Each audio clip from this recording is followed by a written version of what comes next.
ఇది తెలుగులో చాలా ప్రసిద్ధమైన సాంప్రదాయకమైన కాకమ్మ కథ, చందమామ కథ. చిన్నప్పుడు దాదాపు అందరూ వినే ఉంటారు. మీకోసం ఆ కథ ఇక్కడ.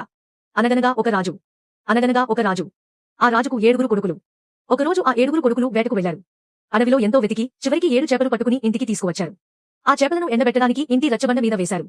కొంతసేపటి తర్వాత చూస్తే మిగతా 6 చేపలు ఎండాయి కాని ఒక చేప మాత్రం ఎండలేదు. రాజుగారి కొడుకులు ఆ చేపను అడిగారు. చేప, చేప, ఎందుకు ఎండలేదు? చేప అంది. నా తప్పేముంది? గడ్డి మేటు అడ్డం వచ్చింది, ఎండ తగలలేదు అంది. అప్పుడు వాళ్ళు గడ్డి మేటు దగ్గరకు వెళ్లి అడిగారు. గడ్డి మేటు, గడ్డి మేటు, చేపను ఎందుకు ఎండనివ్వలేదు? గడ్డి మేటు అంది. నా తప్పేముంది?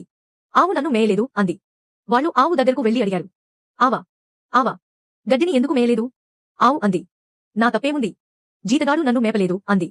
వాళ్ళు జీతగాడిని అడిగారు. జీతగాడా, జీతగాడా, ఆవును ఎందుకు మేపలేదు? జీతగాడు అన్నాడు.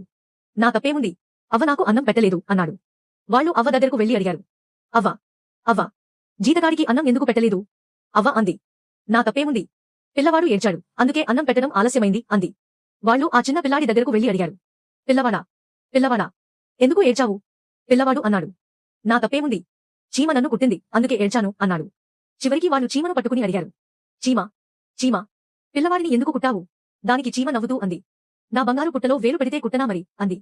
కథ ముగింపు. అలా చీమ చెప్పిన సమాధానంతో రాజు కొడుకుల ప్రశ్నల పరంపర ముగిసింది. ఎవరి తప్పు లేదని తెలుసుకుని అందరూ నవ్వుకున్నారు. అక్కడితో కథ కంచికి, మనం ఇంటికి.